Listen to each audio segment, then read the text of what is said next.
નમસ્કાર મિત્રો, હું રાજેશ ભાસ્કર આપ સૌનું યુટ્યુબમાં આપણી આ ચેનલ પર સ્વાગત કરું છું.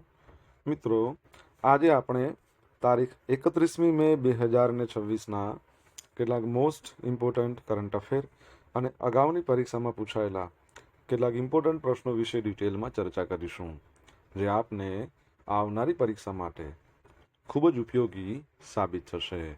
તો મિત્રો, આપ આ ચર્ચા સાથે જોડાઈ રહેજો અને વિડીયોને પહેલેથી લઈને છેલ્લે સુધી પૂરેપૂરો જોવાનો આગ્રહ રાખજો. તો ચલો મિત્રો, શરૂ કરીએ.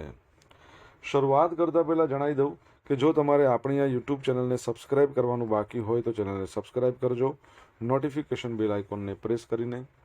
અને જો તમને વિડીયો પસંદ આવે તો વિડીયોને લાઇક કરજો, પરંતુ વિડીયોને શેર કરવાનું ના ભૂલતા તમારા જેટલા પણ મિત્રો જેઓ કોમ્પિટિટિવ એક્ઝામની તૈયારી કરી રહ્યા છે એ બધા મિત્રો જોડે આ વિડીયોની લિંકને અત્યારે જ શેર કરી દો, તમે જે તે સોશિયલ મીડિયા એપ્લિકેશન વાપરતા હોય એમાં. ચલો તો શરૂઆત કરીએ. સૌપ્રથમ જોઈશું અગાઉની પરીક્ષામાં પૂછાયેલા વિજ્ઞાનના પ્રશ્નો, જેના જવાબો તમારે મને કમેન્ટ બોક્સમાં લખીને જણાવવાના છે. વિડીયોના લાસ્ટમાં જ્યારે હું તમને આ દરેક પ્રશ્નના જવાબ જણાવું ત્યારે તમારે ચેક કરવાનું છે કે તમે આપેલા પ્રશ્નો જવાબમાંથી કેટલા પ્રશ્નો જવાબ સાચા છે, અને જેટલા પણ પ્રશ્નો જવાબ સાચા હોય એનો આંકડો તમારે કમેન્ટમાં લખવાનો કે 10માંથી આટલા સાચા છે. ડેઇલી જીકે ટેસ્ટમાં આપણે રોજ 10 પ્રશ્નો પૂછીએ છીએ, એમાંથી 5 પ્રશ્નો વિજ્ઞાનના હોય છે. બાકીના જે 5 પ્રશ્નો છે એ ગુજરાતની કલા, સંસ્કૃતિ અને વારસાના છે. તો તમે તમારા આન્સર આપો નીચે કમેન્ટ બોક્સમાં, અને હું આજના કરંટ અફેરનો પ્રથમ પ્રશ્ન છે એની શરૂઆત કરું છું. ઉલ્લાસ કાર્યક્રમ હેઠળ 27મી મે 2026ના રોજ કયા રાજ્યને સંપૂર્ણ સાક્ષર રાજ્ય જાહેર કરવામાં આવ્યું છે? તો જવાબ આવશે સિક્કિમને. કોને? સિક્કિમને. તો 27મી મેના રોજ સિક્કિમ છે એને ઉલ્લાસ એટલે કે understanding of life long learning for all in society નવ ભારત સાક્ષરતા કાર્યક્રમ એ હેઠળ સંપૂર્ણ સાક્ષર રાજ્ય જાહેર કરવામાં આવ્યું છે. સિક્કિમે 99.82% સાક્ષરતા દર નોંધાવ્યો છે, જે કેન્દ્રીય શિક્ષણ મંત્રાલય છે ને એમના દ્વારા સંપૂર્ણ સાક્ષરતા માટે જે નક્કી કરવામાં આવેલા 95% બેન્ચમાર્ક કરતાં તો ઘણો વધારે છે.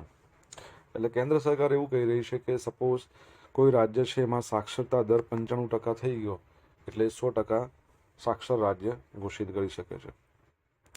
આ સાથે સિક્કિમ હવે મિઝોરમ એટલે મિઝોરમ પ્રથમ રાજ્ય બન્યું હતું જે 100% સાક્ષરતા ધરાવતું રાજ્ય હતું, 98.20% હતી. ત્યારબાદ બીજું ગોવા, ત્રીજું ત્રિપુરા, ચોથું હિમાચલ પ્રદેશ અને લદ્દાખ છે એ ભારતનું પ્રથમ યુનિયન ટેરેટરી છે જે 100% સાક્ષરતા ધરાવતું યુટી છે.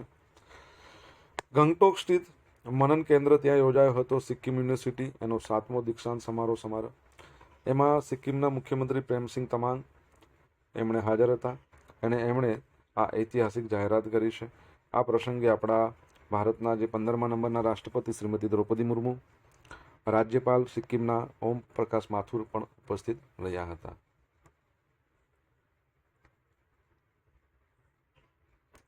આ અભિયાન હેઠળ રાજ્યના તમામ 6 જિલ્લા અને 34 બ્લોક્સમાં સર્વે કરવામાં આવ્યો હતો. 15,661 નિરીક્ષર પુખ્ત વયના લોકોની ઓળખ કરવામાં આવી હતી, જેમાંથી 14,447 લોકોને મૂલ્યાંકન કસોટી દ્વારા સાક્ષર તરીકે પ્રમાણિત કરવામાં આવ્યા. આ કાર્યમાં 4,000થી વધુ સ્વયંસેવકો, શિક્ષકો, કોલેજના વિદ્યાર્થીઓ એમણે કોઈ પણ માનદ વેતન વિના યોગદાન આપ્યું હતું. બરાબર છે, તો એ યાદ રાખજો. સિક્કિમની આપણે વાત કરીએ, તમને ખબર હોય તો આપણે ભણ્યા હતા કે સિક્કિમ પોલીસ છે એને પ્રેસિડેન્ટ કલર નિશાનથી નવાજવામાં આવ્યા. રિસન્ટલી એ નવાજવામાં આવ્યા હતા, આપણે ભણ્યા હતા ભૂતકાળમાં જ્યારે ઘોષણા કરવામાં આવી હતી. સિક્કિમની સ્થાપના કહીએ તો 1975માં ભારતનું 22મા નંબરનું રાજ્ય બન્યું. વસ્તીમાં સૌથી નાનામાં નાનું રાજ્ય છે, ભારતનું પ્રથમ ઓર્ગેનિક રાજ્ય છે. અને તમને ખબર હોય તો રિસન્ટલી આપણા વડાપ્રધાન નરેન્દ્ર મોદી સાહેબે સિક્કિમ રાજ્યના 50મા નંબરના સ્થાપના દિવસ નિમિત્તે ઘણી બધી યોજનાઓ એટલે કે ઘણા બધા ઉદ્ઘાટનો કર્યા હતા અને પ્રોજેક્ટ્સ એના શિલાન્યાસ પણ કર્યા હતા. સિક્કિમની વાત આવે છે ને, તમારા માટે એક સરસ મજાનો પ્રશ્ન એ છે કે સિક્કિમમાંથી એવી કઈ સંસ્થા છે જેને આપદા પ્રબંધન પુરસ્કાર છે 2026 આપવામાં આવ્યો? તમને જો ખ્યાલ હોય તો તમે કમેન્ટ બોક્સમાં લખીને જણાવી શકો છો. દર વર્ષે વર્લ્ડ નો ટોબેકો ડે ક્યારે મનાવવામાં આવે છે? તો આજનો દિવસ એટલે કે 31મી મે, વર્લ્ડ નો ટોબેકો ડે. તો આ દિવસની ઉજવણી વર્લ્ડ હેલ્થ ઓર્ગેનાઇઝેશન દ્વારા 1987માં શરૂ કરવામાં આવી હતી. વર્લ્ડ હેલ્થ ઓર્ગેનાઇઝેશનની સ્થાપના 7 એપ્રિલ 1948માં થઈ, હેડક્વાર્ટર જીનીવામાં, અને એના ડિરેક્ટર જનરલ ટેડ્રોસ અધનોમ છે. હવે આ દિવસનો મુખ્ય ઉદ્દેશ તમાકુના સેવનથી સ્વાસ્થ્ય પર થતી ગંભીર અસરો, કેન્સર જેવી બીમારીઓ અને તેનાથી થતા મૃત્યુ અંગે લોકોમાં જાગૃતિ લાવવાનો છે. તમને ખબર છે આપણા ગુજરાતની અંદર એક એવો વિસ્તાર છે જેને સોનેરી પર્ણની ભૂમિ કહેવાય છે, ચરોતર. તમાકુનું ત્યાં ઉત્પાદન વધારે થાય છે. અને એક એવો દેશ છે જે વિશ્વનો પ્રથમ દેશ બન્યો હતો જેને ટોબેકો ફ્રી જનરેશન, બરાબર છે, આ પ્રમાણે એની વ્યવસ્થા કરી. એટલે એવું કહી શકાય કે 2007 પછી જન્મેલા કોઈ પણ વ્યક્તિ છે, બાળક છે, એ બધા માટે ટોબેકો બેન, એ દેશનું નામ તમારે કહેવાનું છે. આ વર્ષની થીમ છે અપીલને ઉજાગર કરવી, નિકોટિન અને તમાકુના વ્યસનનો સામનો કરવો. તમાકુ છે ને, તમને ખબર હોય તો આપણા ભારતમાં કદી ઉગતી જ નથી. આ તો પોર્ટુગીઝો લાવ્યા હતા. બટાકા, તમાકુ, પપૈયા, આ બધું કોણ લાવ્યું હતું ભારતમાં? પોર્ટુગીઝો. બીજું બધું તો ઠીક છે, પણ તમાકુ લાવ્યા એ બહુ સારું નથી કર્યું. ચલો, જે પણ હોય, આ તો જસ્ટ એક વાત છે. Sports authority of India national centre of excellence Gandhinagar ખાતે નવી રમતગમત સુવિધાઓનું ઉદ્ઘાટન કરવામાં આવ્યું. તો કેન્દ્રીય મંત્રી ડોક્ટર મનસુખ માંડવિયા છે, એમણે 24મી મેના રોજ sport authority of India national centre of excellence Gandhinagar ખાતે નવી સંકલિત રમતગમત ઇન્ફ્રાસ્ટ્રક્ચર સુવિધાઓનું ઉદ્ઘાટન કર્યું છે. નવી સુવિધાઓ જોઈએ તો કેન્દ્ર ખાતે para athletes hostel, centralise dining hall, strength and conditioning hall, multipurpose training hall, meditation park શરૂ કરવામાં આવ્યા છે. સ્પોર્ટ ઓથોરિટી ઓફ ઇન્ડિયાની વાત કરીએ તો તમારા માટે પ્રશ્ન છે, એની સ્થાપના કયા વર્ષમાં થઈ? હેડક્વાર્ટર તો દિલ્હીમાં આવેલું છે, અને અધ્યક્ષ એટલે કે પ્રેસિડેન્ટ કોણ છે? ડોક્ટર મનસુખ માંડવિયા. હવે હાલમાં ગાંધીનગર છે એને સરકાર દ્વારા પેરા સ્પોર્ટ્સ માટે નોડલ સેન્ટર તરીકે જાહેર કર્યું છે. એમાં 6 પેરા સ્પોર્ટ છે: athletics, badminton, table tennis, power lifting, swimming અને ફેન્સિંગ. પેરા એથ્લેટ હોસ્ટેલ અને સેન્ટ્રલાઇઝ ડાઇનિંગ હોલ સામાજિક ન્યાય અને સશક્તિકરણ મંત્રાલયની આર્થિક સહાયથી તૈયાર કર્યા છે, બરાબર. એના મંત્રી ડોક્ટર વિરેન્દ્ર કુમાર છે, કેન્દ્રીય, યાદ રાખજો.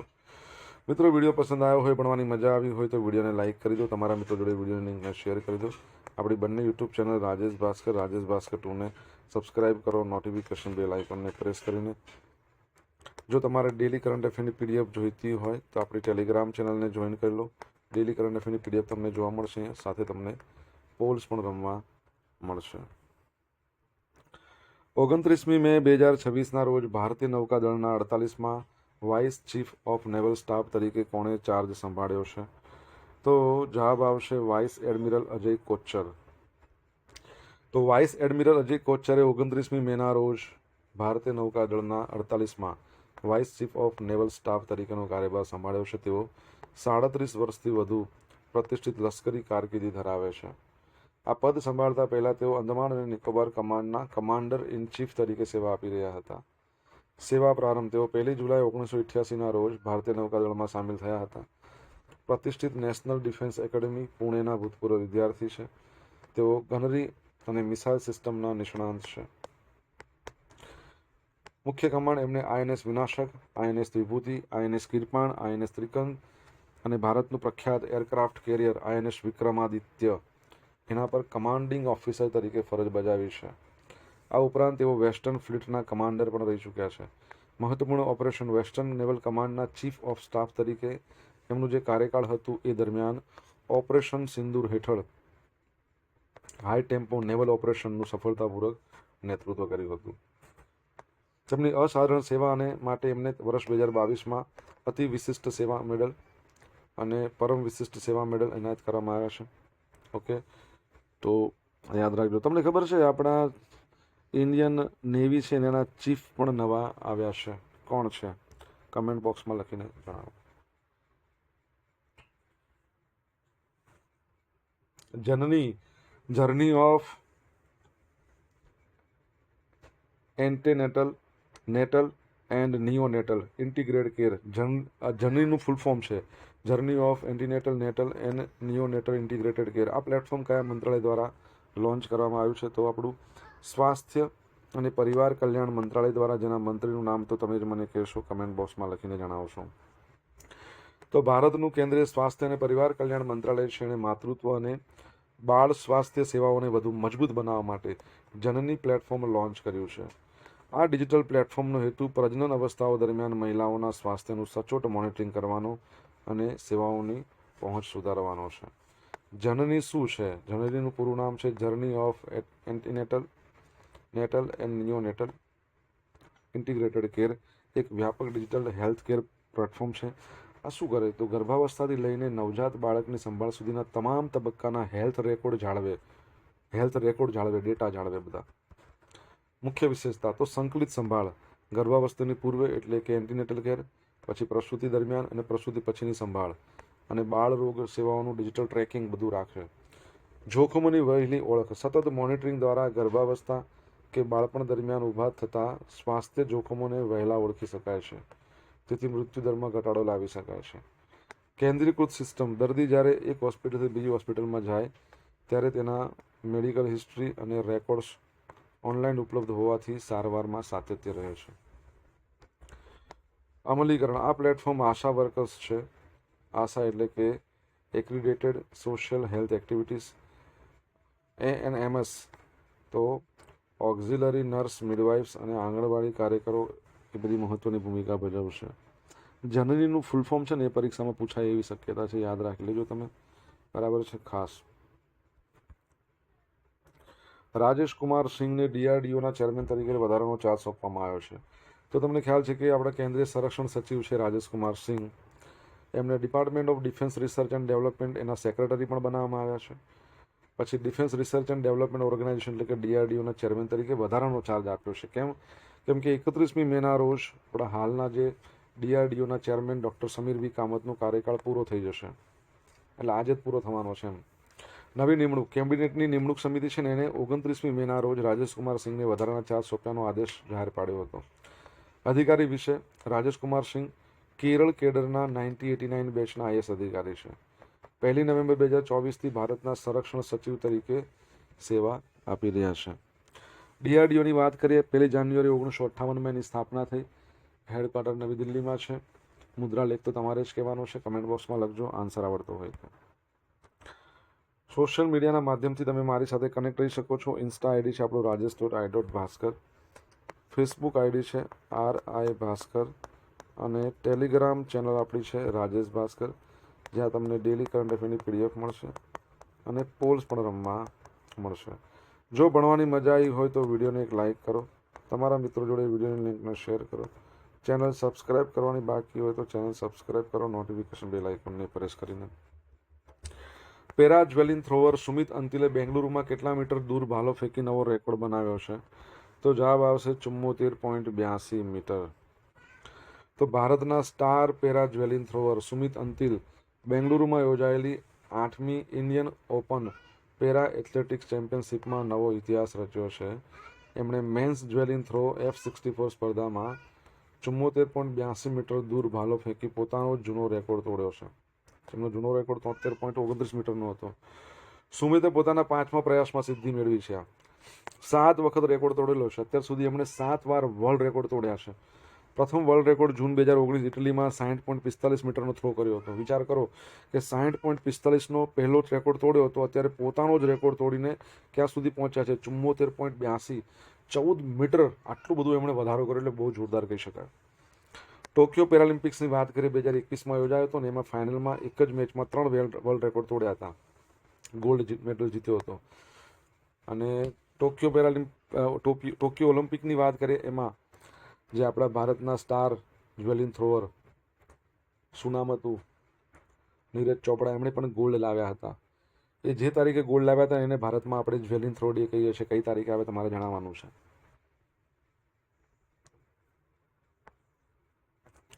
સુમિત અંતિલની વાત કરીએ, હરિયાણાના સોનીપતના રહેવાસી છે. 2021માં મેજર ધ્યાનચંદ ખેલરત્ન પુરસ્કાર મળ્યો હતો. 2022માં પદ્મશ્રી એવોર્ડ મળ્યો હતો. નીરજ ચોપડાને પોતાની પ્રેરણા માને છે.